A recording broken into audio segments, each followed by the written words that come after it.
सोचिए आज सुबह आप उठे हैं और अचानक आपके मोबाइल से इंस्टाग्राम, फेसबुक, ट्विटर सब कुछ बैंड हो गया। न फिर ऑनलाइन पढ़ाई, न फिर अपने दोस्तों से मिलना, न रिश्तेदारों से बात करना। और यही चीज हुआ है नेपाल में। नेपाल की सरकार ने 26 सोशल मीडिया प्लेटफॉर्म पर बैन लगा दी। भारत के पड़ोसी मुल्क नेपाल ने 26 सोशल मीडिया ऐप्स पर बैन लगा दिया। नेपाल सरकार की ओर से जारी इस आदेश और बैन लगाने के बाद सरकार बोलती है इससे फेक न्यूज और साइबर क्राइम से बचेंगे। सरकार अपनी नाकामी और भ्रष्टाचार को छुपाने के लिए इन 26 प्लेटफॉर्म पर बैन लगा दी। पर ये सब कुछ करने के बाद नेपाल में सब कुछ उल्टा हुआ। पार्लियामेंट पूरी तरह से जल गया, पीएम हाउस पूरी तरह से जल गया। पीएम को अपने पद से इस्तीफा देना पड़ा और अपने घर से हेलीकॉप्टर से भागना पड़ा।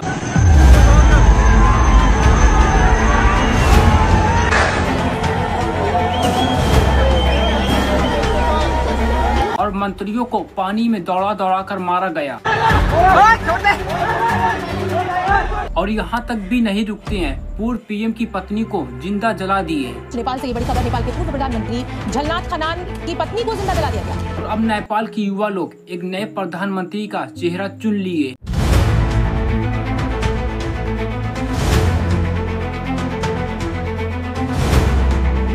देखिए, समय रहता है 4 सितंबर 2025 जब नेपाल की सरकार ने एक निर्णय लेती है। और वो निर्णय ये रहता है कि नेपाल के कई सारे प्लेटफॉर्म को बैन लगाना, सिर्फ टिकटॉक को छोड़कर। नेपाल की सरकार ने ये कहकर इस बैन पर लगाई इंस्टाग्राम, फेसबुक, ट्विटर और कई सारे प्लेटफॉर्म ये सारे झूठ अफवाहें न्यूज फैलाती है। और गरीबी, बेरोजगारी जैसी समस्याओं को लेकर लोग फिर राजशाही और हिंदू राष्ट्र की मांग कर। और टिकटॉक पर बैन न लगाना सिर्फ एक ही रीजन है, क्योंकि टिकटॉक पर रूलिंग पार्टी प्रोपेगेंडा सबसे ज्यादा चलता है और नेपाल की सरकार से टिकटॉक से पैसा कमाती है। जरा अपने दिमाग से सोचिए, टिकटॉक जहां पर रील्स और मीम्स बनती है उन्हें सुरक्षित बताया जाता है, और जहां पर पूरी दुनिया की खबर और पूरी दुनिया की अपडेट आते हैं उन्हें असुरक्षित बताया जाता है। नेपाल की सरकार का ये दोहरापन जनता को चुभ गया।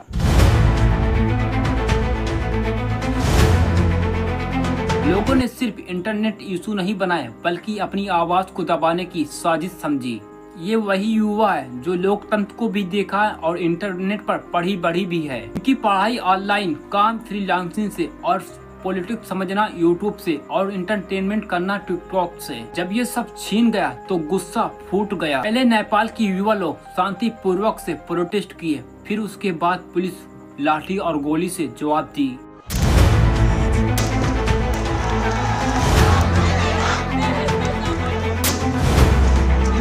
अब तक 20 से ज्यादा लोगों की मृत्यु हो गई और सैकड़ों लोग घायल हुए हैं। और छात्रों ने सिर्फ एक ही नारा दिया, सरकार गिरेगी और लोकतंत्र बचेगा। नेपाल के प्रधानमंत्री ओली का इस्तीफा सामने आया है। दरअसल ये वही जेन जी है जिसे दुनिया की न्यू जनरेशन कहा जाता है। और आज नेपाल के लोग अपना लोकतंत्र बचाने के लिए सैकड़ों लोग अपनी जान देने के लिए तैयार हैं।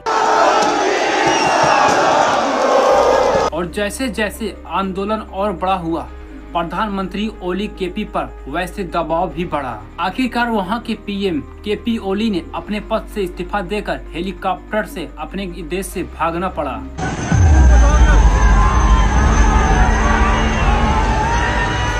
के प्रधानमंत्री केपी शर्मा ओली ने इस्तीफा दे दिया है।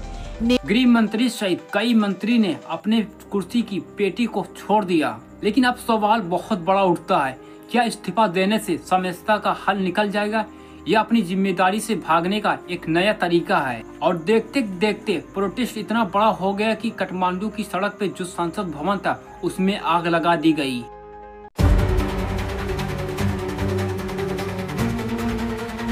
प्रधानमंत्री के हाउस को घेर लिया गया और कई मंत्रियों के घर पर पथराव और आगजनी हुई।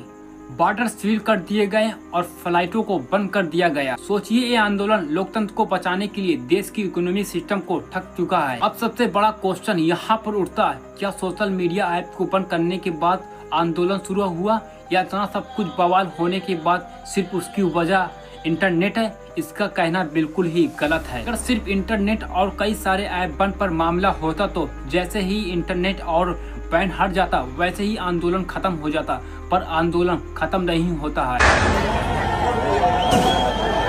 और असल में नेपाल के लोग ये क्या कह रहे हैं कि सत्ता बदलो, सिस्टम बदलो। और सबसे बड़ी मुद्दे की बात तो ये है, हजारों युवा बेरोजगार हैं और जो हजारों युवा लोग रोजगार हो दूसरे देशों में जाकर रोजगार पाते हैं।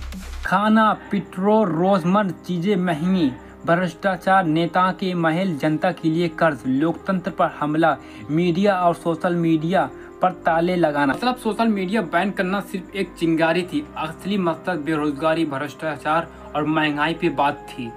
नेपाल की सरकारों के भारी भ्रष्टाचार और गरीबी, बेरोजगारी जैसी समस्याओं को लेकर लोग फिर राजशाही और हिंदू राष्ट्र की मांग कर रहे हैं। नेपाल ने 2008 में राजशाही को खत्म करके लोकतंत्र चुना और पूरी दुनिया ने इसे लोकतंत्र का एक नया हिस्सा माना।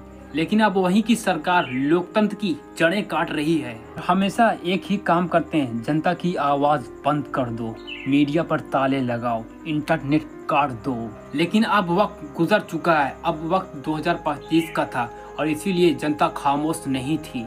इसीलिए नेपाल के जंजी लोग टिकटॉक पर रील्स बनाने से ज्यादा लोकतंत्र को बचाने के लिए आगे खड़े हैं। ताकजनी, पुलिस पर पत्थरबाजी, वैन पर चढ़कर नारेबाजी।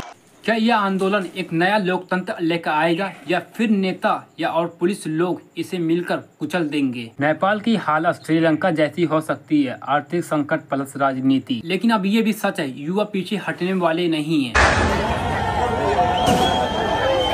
और अब कई खबरें आती है कि नेपाल ने अपना एक नया पीएम चुन लिया है जिनका नाम है कि, और नेपाल के नए पीएम का नाम है जनेन्द्र शाह।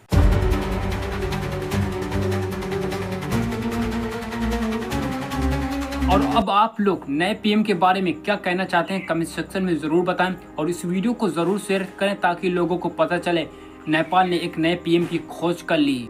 मिलते हैं अगली वीडियो, तब तक जय हिंद।